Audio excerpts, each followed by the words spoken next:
নতুন নেতৃত্ব পেয়েছে দেশের সবচেয়ে প্রাচীন বামপন্থী দল বাংলাদেশের কমিউনিস্ট পার্টি সিপিবি। ছাত্র ইউনিয়নের সাবেক কেন্দ্রীয় সভাপতি সাজ্জাদ জহির চন্দনকে দলটির সভাপতি ও ছাত্র ইউনিয়নের ঢাকা বিশ্ববিদ্যালয় শাখার সাবেক সভাপতি আব্দুল্লাহ কাফি রতনকে করা হয়েছে সাধারণ সম্পাদক। দুজনই ছিলেন সিপিবির প্রেসিডিয়াম সদস্য। 2036 সালের নির্বাচনের জন্য অপেক্ষা করব। দায়িত্ব নিয়েই দলের কার্যক্রমের গতি বাড়ানোর কথা বললেন তারা। তবে ফ্যাসিবাদী দল আওয়ামী লীগের সঙ্গে ঘনিষ্ঠতা থাকায় এই কাজ যে সহজ হবে না সেটিও জানান সিপিবির নতুন নেতৃত্ব। আওয়ামী লীগ যে রাজনীতিটা করতো, বাঙালি জাতীয়তাবাদের যে রাজনীতি, সেই রাজনীতির সাথে আমাদের যে শ্রমিক শ্রেণীর রাজনীতি আমরা যারা করি সেখানে সামঞ্জস্য ছিল। এটা হলো বাস্তবতা। মুক্তিযুদ্ধ প্রশ্নে আমাদের সাথে আওয়ামী লীগের অনেক ক্ষেত্রেই মিলে যায়, কিন্তু আমরা এটাও বলছি যে মুক্তিযুদ্ধর চেতনাকে সবচেয়ে আগে ধ্বংস করছে আওয়ামী লীগ। কিন্তু আমাদের একটু দুর্বলতা হয়েছে যে আমরা এটাকে প্রতিভাত করার জন্য যা কিছু করা দরকার ছিল, লড়াই সংগ্রাম আন্দোলন, সেই জায়গাটা আমাদের ঘাটতি ছিল। দেশের রাজনীতি আর আগের জায়গায় নাই, একটা নতুন পরিস্থিতি তৈরি হয়েছে, একটা নতুন বন্দোবস্ত তৈরি হয়েছে।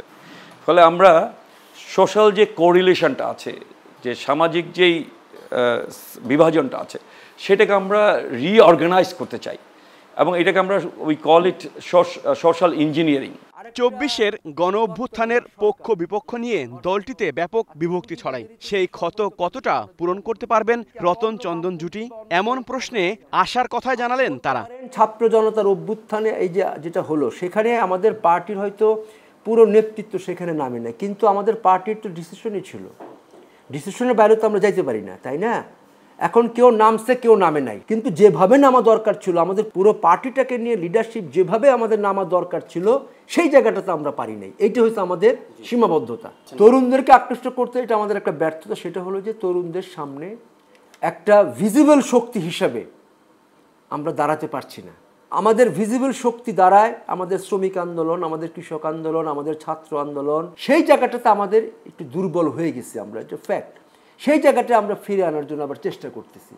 আগামী ফেব্রুয়ারিতে হতে যাচ্ছে জাতীয় নির্বাচন। তার আগে বামপন্থী ভোট এক জায়গায় আনার পরিকল্পনা করছে সিপিবি। চেষ্টা চলছে বামপন্থীদের শক্তিশালী জোট গঠনের, যাতে মাজারপন্থীদেরও কাছে টানার চিন্তাভাবনা চলছে।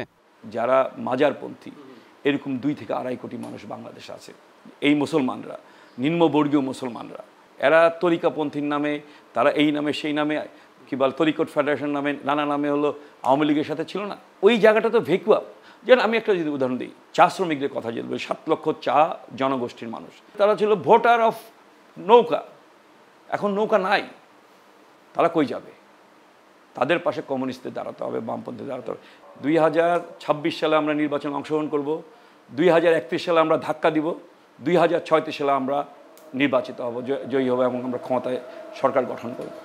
1991 সালের পর আর কোনো জাতীয় নির্বাচনে একটি আসনেও জিততে পারেনি সিপিবি। সবশেষ অংশ নেয়া 2018 সালের নির্বাচনে 74টি আসনে প্রতিদ্বন্দ্বিতা করে দলটি। সব মিলিয়ে ভোট পায় মাত্র 75,455, যা মোট ভোটের 0.39%। হাবিবুর রহমান অভি, স্টার নিউজ, ঢাকা।